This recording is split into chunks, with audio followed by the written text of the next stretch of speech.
নমস্কাৰ বন্ধুসকল, আপোনালোকে এবাৰ এখন কম দামত স্পেচিয়াছ গাড়ী বিচাৰি আছে নেকি? যদি বিচাৰি আছে তেনেহ'লে এই গাড়ীখন আপোনালোকে এবাৰ কনচিডাৰ কৰিব পাৰে।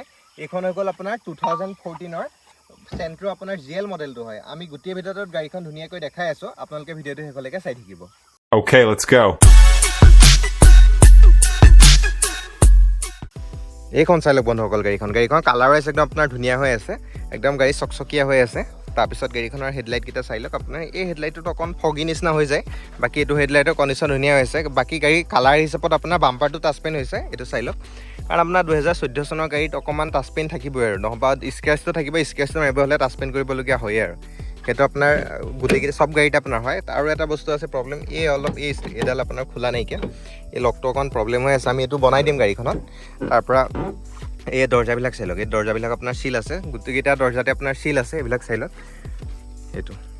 আপোনাৰ এইটো বস্তু চাওক, এইবিলাক আপোনাৰ এইটো যদি কেতিয়াবা গাড়ী পাল্টি হয় তেতিয়া মানে এই টপটো যদি বেকা হৈ যায় তেতিয়া ইয়াত মানে হাতুৰি মাৰি ৰিপেয়াৰ কৰিবলগীয়া হয়। তো এই ফিনিচিংটো এনেকুৱা কোম্পানীৰ নিচিনা হৈ নাথাকে, একদম ধুনীয়া স্মুথ হৈ নাথাকে। এইবিলাক বস্তু চালেও গাড়ীত গম পায়। আৰু গাড়ীৰ টায়াৰকেইটা চাই লওক, টায়াৰকেইটাৰ লাইফো আপোনাৰ গোটেইকেইটা টায়াৰ আপোনাৰ 80% to 90% লাইফ আছে। চাওক এইটো টায়াৰ চাই লওক আপোনাৰ, চাওক। আৰু গাড়ীত আপোনাৰ কোনো ধৰণৰ আপোনাৰ ৰাষ্টিং ইছ্যু নাইকিয়া, এইবিলাক চাই লওক তলৰ পৰা এবাৰ, কোনো ৰাষ্টিং ইছ্যু নাই গাড়ী। এবাৰ বেক চাইডৰ পৰা চাই লওক, চেণ্ট্ৰ' জিং GL+ মডেলটো হয়। আৰু নাম্বাৰটো চাই লওক A02M5760, আপোনাৰ 2014ৰ গাড়ী হয়। এবাৰ ডিকিটো চাই লওক, ডিকিটো আপোনাৰ ধুনীয়া হৈছে, কোনো ধৰণৰ ইয়াত মাৰ খোৱা নাইকিয়া। মাৰ খোৱা বস্তুবিলাক সদায় এইবিলাকত চেক কৰিব পাৰি। মানে অলপ টাচপেইনটো কেতিয়াবা কৰিবলগীয়া হয়, গাড়ী টাচপেইন হ'লে যে গাড়ীখন এক্সিডেণ্টেল, সেইটো বস্তু নহয়। তাৰপৰা আপোনাৰ আৰু এটা বস্তু চাওক, এইটো চাওক স্পেয়াৰ টায়াৰটো আপোনাৰ 80% লাইফ আছে। চাওক 70 to 80% স্পেয়াৰ টায়াৰটো লাইফ আছে, অলপ লেতেৰা হৈ আছে। চাওক এইটো চাইডৰ পৰা চাই লওক গাড়ীটো। চিট কভাৰকেইটাৰ কণ্ডিশ্যনটো ধুনীয়া আছে, ইণ্টেৰিয়ৰটো চাই লওক কিমান ধুনীয়া আছে। ইণ্টেৰিয়ৰ চিট কভাৰ এইবিলাক আপুনি লৈ পেলাই একো সলাবলগীয়া নহয়। তাৰপিছত এইবিলাক বস্তু ইয়াতো আপুনি খুলি চাব পাৰিব। এইটো চাওক ফিনিচিংটো কিমান ধুনীয়া হৈ আছে। ইয়াত যদি হাতুৰি চাতুৰি বা ৰিপেয়াৰ কৰা থাকে তেতিয়া এইবিলাক বস্তু পাল্টি চাল্টি খালে এইবিলাক ৰিপেয়াৰ কৰিলে আপোনালোকে ইয়াতে গম পাব গাড়ীবিলাকৰ।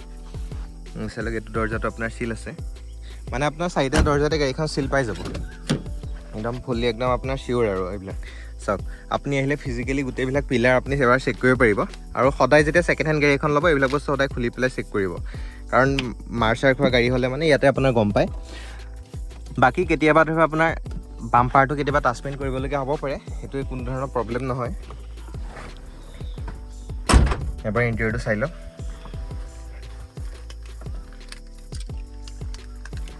এইটো আমি ষ্টাৰ্ট দেখাই আছোঁ। চাওক এটা চেল্ফতে গাড়ী ষ্টাৰ্ট লৈছে, আৰু কোনো ধৰণে ইয়াত চাওক আপোনাৰ চেক লাইট আপোনাৰ নাইকিয়া গাড়ী। আৰু ৰানিংটো হৈছে আপোনাৰ 55,681 কিলোমিটাৰ গাড়ীখন ৰানিং হৈছে। আৰু চাউণ্ড একদম গাড়ী ধুনীয়া হৈছে। তাৰপিছত আপোনাৰ গাড়ীত এইটো চাওক আপোনাৰ 3D মেটো লগোৱা আছে ইয়াত আপোনাৰ, আৰু এইটোতো আফটাৰ মাৰ্কেটত লগোৱা আছে। আপোনাৰ ইণ্টেৰিয়ৰ পৰা অলপ ভিতৰৰ পৰা আপোনাৰ মেট লগোৱা আছে আপোনাৰ। আৰু পেট্ৰল আৰু 5 ষ্ট্ৰোক মেনুৱেল হয় গাড়ীখন। আৰু AC ধুনীয়া একদম আপোনাৰ ৰানিং কণ্ডিশ্যনত আছে। এইবিলাক পানীত লাগি আছে গাড়ীত। চাওক কেতিয়াবা কিছুমানে ধুনীয়াকৈ গাড়ীবিলাক মেইনটেইন কৰি ৰাখে, চব আপোনাৰ ৱৰ্কিং কণ্ডিশ্যনত আছে। এইবিলাক চব আপোনাৰ ৱাইপাৰ চাইপাৰ গোটেইখিনি আপোনাৰ চলে। আৰু পাৱাৰ উইণ্ডো আছে, 2টা পাৱাৰ উইণ্ডো পাব গাড়ীখনত। এইবিলাকতো আপোনাৰ একদম ৱৰ্কিং কণ্ডিশ্যনত আছে, চাই লওক। এবাৰ আমি গাড়ীখনৰ ইঞ্জিনটো দেখাই আছোঁ, এইটো চাই লওক বন্ধুসকল। গাড়ীখনৰ ইঞ্জিনটো বৰ্তমান ষ্টাৰ্টত আছে। ইয়াত চাওক ইঞ্জিনৰ কণ্ডিশ্যন একদম ধুনীয়া হৈ আছে। গাড়ীত কোনো ধৰণৰ মিচিং বা ভাইব্ৰেশ্যন নাই। আপোনাৰ মিচিং হৈ গ'ল কেতিয়াবা গাড়ীখন যেতিয়া ষ্টাৰ্টত থাকে, তেতিয়া ইঞ্জিনটো কেতিয়াবা 1-2 ছেকেণ্ডৰ মূৰে গাড়ীখন উশাহ লোৱা নিচিনা কৰে। যেনেকৈ ধৰক এতিয়া ষ্টাৰ্টত আছে 2 ছেকেণ্ডৰ মূৰে এনেদৰে কঁপিব, আকৌ 2 ছেকেণ্ডৰ মূৰে যদি এনেদৰে যদি আপোনাৰ জাৰ্কিং কৰে তেতিয়া গম পাব গাড়ী ইঞ্জিনত কিবা প্ৰব্লেম আছে। বাকী আপোনাৰ এইখন এক্সিডেণ্টেলো কোনো ইছ্যু নাইকিয়া। এইটো এফ্ৰণ্ট 2টা চাই লওক, এফ্ৰণ্ট 2টা কণ্ডিশ্যন একদম আপোনাৰ ধুনীয়া হৈ আছে। আৰু কোনো ধৰণৰ মবিল আপুনি এবাৰ বেক নেমাৰে বা ধোঁৱা নেমাৰে। আৰু বেকৰ চাইলেঞ্চৰ পৰা আপোনাৰ কোনো ধৰণৰ আপোনাৰ চাউণ্ড নাইকিয়া, চাই লওক এবাৰ। মানে গাড়ীৰ কণ্ডিশ্যন ধুনীয়া হৈ আছে আপোনাৰ, চাই লওক।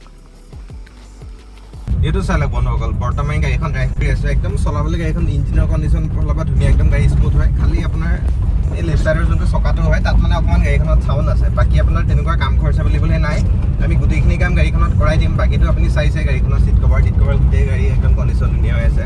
আৰু এতিয়া আমি গ্লাছ মাৰি আপোনাৰ AC চলাই গৈ আছোঁ, AC কণ্ডিশ্যনো ধুনীয়া হৈ আছে। এইবিলাক একো কাম খৰচা নাই, গাড়ীখন একদম ধুনীয়া, একদম স্মুথ হৈ আছে গাড়ীখন। ইঞ্জিনৰ ফালৰ পৰা ধুনীয়া স্মুথ হৈ আছে।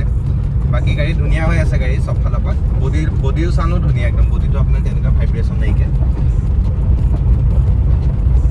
এতিয়া যদি ভিডিঅ'টো চাই আপোনালোকৰ যদি কোনোবাই গাড়ীখন লওঁ বুলি ভাবিছে গাড়ীখন আপোনালোকে লৈ যাব পাৰিব গাড়ীখনত কাম হিচাপত তেনেকুৱা একো নাই এই লেফ্ট ছাইডৰ চকাটোত অলপমান চাউণ্ড আছে আৰু এই লকটো আপোনাৰ খোলা নাইকিয়া বাহিৰৰ পৰা আপোনাৰ এই দুটা কাম আছে আমি কামকেইটা গাড়ীখনত কৰাই দিম আৰু আমি গাড়ীখনৰ দাম ৰাখিছোঁ 1,35,000 টকা উইথ আমি গাড়ীখনত ট্ৰান্সফাৰ পলিউশ্যন ইঞ্চুৰেঞ্চ আমি গোটেইখিনি কাম আমি কৰাই দিম আৰু গাড়ীখন ল'বৰ কাৰণে আপোনালোকে আহিব লাগিব নগাঁও তেলিয়াগাঁও পিয়াৰ মটৰ্ছ নহ'লে মোক তলত দিয়া নম্বৰটোত কণ্টেক্ট কৰিলেও হ'ল আৰু আপোনালোকে মোৰ সপোনৰ গাড়ীখন চেনেলটোত লাইক কৰিব শ্বেয়াৰ কৰিব ছাবস্ক্ৰাইব কৰিব যাতে আমি এনেদৰে সদায় ভিডিঅ' দিব পাৰোঁ ধন্যবাদ